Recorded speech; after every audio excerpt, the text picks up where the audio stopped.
Assalamualaikum.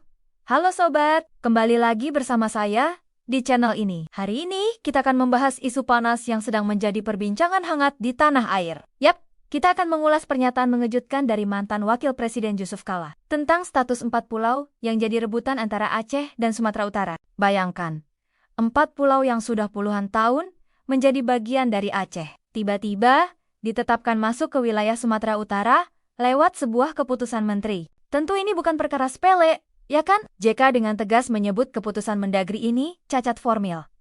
Kenapa? Karena ada aturan yang lebih tinggi, yaitu Undang-Undang Nomor 24 Tahun 1956 yang mengatur pemisahan Aceh dari Sumut. Nah, menurut JK, tidak mungkin sebuah Kepmen bisa mengubah ketentuan yang sudah diatur dalam undang-undang. Dalam hal ini, JK bahkan sudah berdiskusi langsung dengan Mendagri Tito Karnavian soal masalah ini. Dia menegaskan bahwa pemindahan wilayah tidak bisa hanya berdasarkan analisis jarak dan efektivitas semata. Ada aspek historis yang harus dipertimbangkan. Selama ini, masyarakat di pulau-pulau tersebut membayar pajak ke Singkil, Aceh.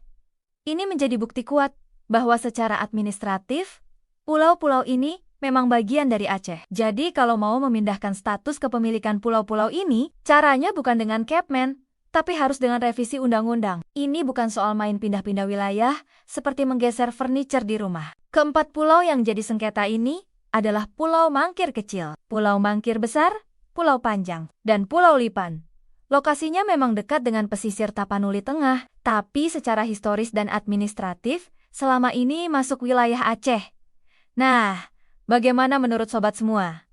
Apakah kalian setuju dengan pendapat JK? Atau punya pandangan berbeda? Yuk, share pendapat kalian di kolom komentar di bawah. Terima kasih sudah menonton video ini sampai selesai. Jangan lupa like, subscribe, dan share ke teman-teman kalian ya. Aktifkan juga lonceng notifikasinya agar tidak ketinggalan update terbaru dari channel ini. Sampai jumpa di video berikutnya.